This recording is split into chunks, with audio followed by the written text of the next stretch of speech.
Ah, la fameuse lettre de démission qui arrive sur le bureau. C'est un peu le coup de massue, n'est-ce pas?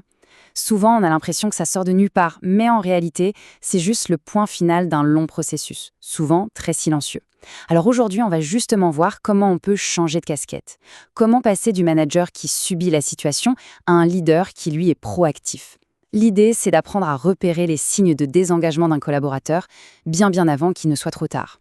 Qui ne s'est jamais dit ça après coup, un peu dépité? Mais oui, bien sûr. En y repensant, cette personne avait déjà la tête ailleurs.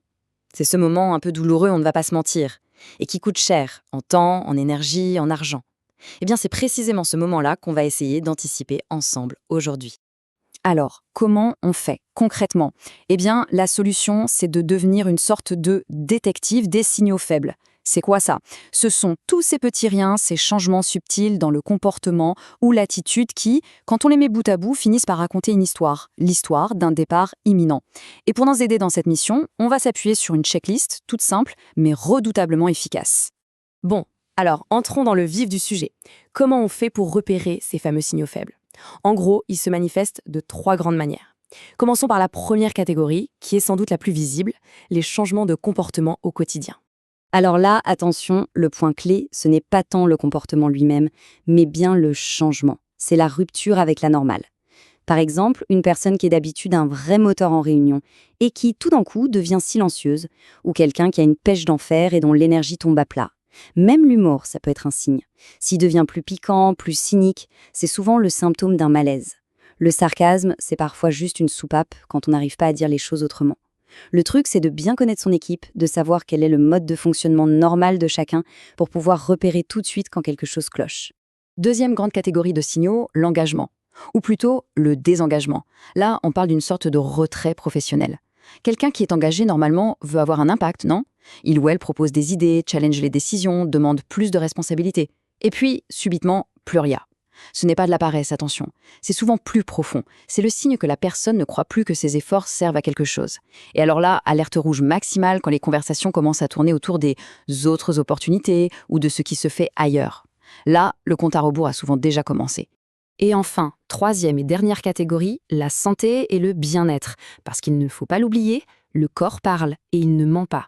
Le désengagement, ce n'est pas juste dans la tête. Une multiplication des petits arrêts maladie, des remarques de plus en plus fréquentes sur la fatigue, sur la difficulté à déconnecter le soir, ou même une irritabilité, une impatience qu'on ne connaissait pas chez la personne, tout ça, ce sont des signaux que la batterie est à plat, que la charge mentale ou physique a dépassé les bornes. Et là, l'épuisement professionnel n'est jamais très long. Ok, donc là, on a notre dossier. On a observé, on a collecté nos indices, nos signaux faibles. C'est super, c'est la première étape. Mais maintenant, vient le plus dur. Qu'est-ce qu'on fait de tout ça? Comment on aborde le sujet sans passer pour un inquisiteur, sans être maladroit, ou pire, accusateur? C'est tout l'enjeu de la conversation qui va suivre. Alors, comment on ouvre le dialogue? L'idée, ce n'est pas du tout de pointer du doigt, mais plutôt de tendre la main, d'ouvrir une porte. Et pour ça, le secret, ce sont les bonnes questions. Regardez bien ces questions parce que la stratégie derrière est super importante. La première, elle est géniale parce qu'elle part d'un ressenti personnel, pas d'un fait brut. J'ai senti, j'ai l'impression, c'est doux, ça n'accuse personne. Ensuite, on bascule tout de suite sur ce qui va bien, sur le positif, pour chercher des leviers. Et puis, il y a cette fameuse question de l'échelle de 1 à 10. Celle-là, elle est magique. Pourquoi? Parce qu'elle évite le ça va pas. On est sur une nuance. Et surtout, la question qu'est-ce qui le ferait passer à +1 est hyper concrète. On ne cherche pas à passer de 4 à 10 un coup, c'est irréaliste. Non, on cherche juste le prochain petit pas. Et ça, c'est beaucoup plus facile à trouver et à mettre en place. Voilà, on a posé les bonnes questions. Mais en fait, ce n'est que la moitié du chemin. Parce que maintenant, il va falloir écouter la réponse. Et la façon dont on écoute, dont on réagit, c'est peut-être même encore plus important que la question de départ. C'est là que tout se joue. Une fois que la discussion est lancée, il y a vraiment deux chemins possibles. D'un côté, la voix qui construit, qui répare. C'est celle de l'écoute active. On se tait, on prend des notes, on reformule pour être sûr d'avoir bien compris. On valide les émotions. Je comprends que ce soit frustrant. Ça ne coûte rien et ça change tout. Et bien sûr, on cherche des solutions concrètes maintenant. De l'autre côté, il y a l'autoroute vers l'échec. C'est minimiser le problème avec des phrases terribles comme « Oh, mais c'est pareil pour tout le monde ». C'est se mettre sur la défensive. Et le pire du pire, c'est de dire « On en reparlera à l'entretien annuel ». Non. L'entretien annuel, c'est dans des mois. Le problème, il est là, aujourd'hui. Finalement, tout ce qu'on vient de voir, c'est bien plus qu'une simple technique. C'est un vrai changement de philosophie. On arrête d'être un manager pompier qui passe son temps à éteindre des incendies. On devient un leader jardinier qui prend soin de son équipe au quotidien pour éviter que le feu ne prenne. On passe de la réaction à l'anticipation. Et c'est ça toute la différence. La vraie question au fond, c'est celle-ci.